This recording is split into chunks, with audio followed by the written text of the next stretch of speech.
Hello ladies and gentlemen, and welcome to another episode of Playing World of Tanks. I'm AJ, and today we'll be looking at a game that I have in my T54E1, which is the American Tier 9 medium tank. And I think because of the recent introductions of some of the Swedish and also the Czech tanks, this tank kind of does not have that much favor as it used to, but it still is a pretty fantastic tank. I would still rate this tank above a lot of other tanks at tier 9. Also, the fact that its only main weakness is that it is...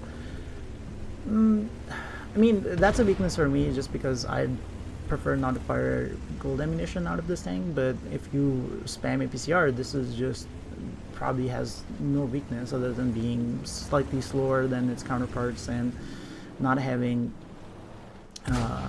that good of view range, and that's about it. But very few tanks can match what this thing can do, and hopefully in this replay I'll get to show you what it is that we can do. So on this map, I always go to this corner. There's absolutely no reason to go to any other corner. It's because if you are here, you can fire about half the map without even trying super hard. And this poor Carnarvon overextended here. I put all 3 shots and then I move forward. No need to take any shots from the Carnarvon. Also, the reason why I'm not progressing further, even though there was only 1 tank, is because I know that there's some TD that is camping close to their base, and it is relatively hard to spot them, and I don't want to lose 750 health without actually knowing what it is. So I'll let the scouts do the spotting, and as far as I'm concerned, I will try to support him to the best of my abilities. So the 5100 on the enemy team obviously does not have 6th sense, or he would have moved. I put 2 shots into him. The 3rd shot is rather dodgy, so I don't take it. I just hold my 2 shells in the clip, and I let the scout spot something in front of me. Now I do confirm that there's the 704 is sitting somewhere there, just because he just took out a tank next to me, and I do believe that this unfortunate medium / heavy French tank on my left side also gets taken out, by the 704 as well. So 704 I kind of figured was sitting where these normally sit. Now I just have to know where he is. I pull further back to a different bush just because I don't want to be spotted and as I'm firing. So again, out in the open, side shot, easy pens. I put the last 2 shots into that tank, and now I'm back to reloading again.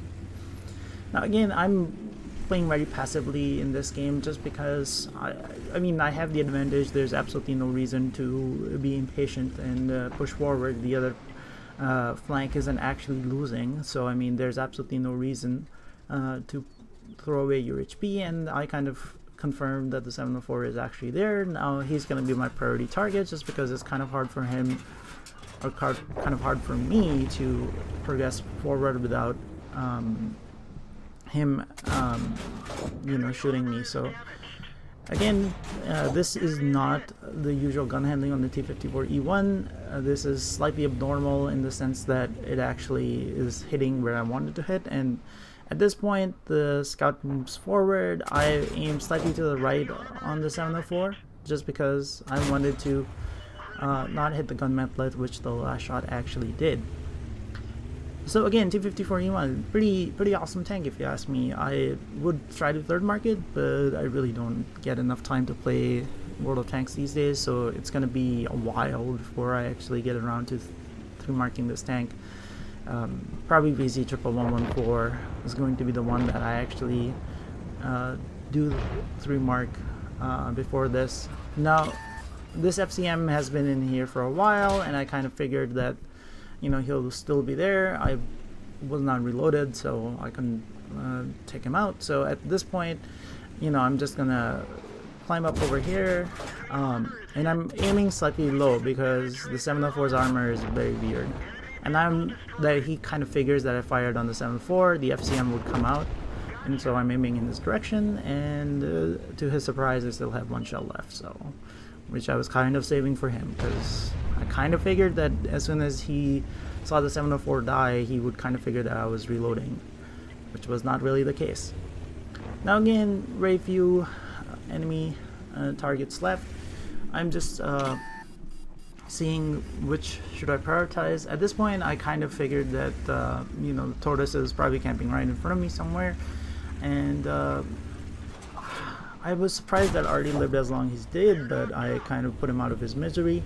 And at this point, you can use the train tracks to progress further. You can actually use the train that is actually part to shoot underneath the on side onto the enemy tanks. First shot tracks him, second shot bounces, and third shot manages to hit him as well. So I mean, at range, the T54E1's gun kind of misbehaves, and this is no exception. At this point, I kind of do the calculation, and I kind of figured that the tortoise is going to be dead by the time I reload, so probably the best chance I'm going to get is against the Japanese heavy on the enemy team. And so I load cold rounds, just because I don't want to bounce my shots. Especially in an autoloader, it can be life or death if you bounce a shot here and there. And at this point, you know, the amount of health he has is just enough for me to sort of clip him in 4 shots. I bounced one, but that doesn't matter. Still have enough damage. Shot number 1 goes in, shot number 2, and 3 he angles a little too much, so I put it in his side. And so all she wrote for this game. Hopefully you guys enjoyed this video. Feel free to like and subscribe, and stay tuned. There'll be more games, and hopefully I'll see you on the next episode of Playing World of Tanks.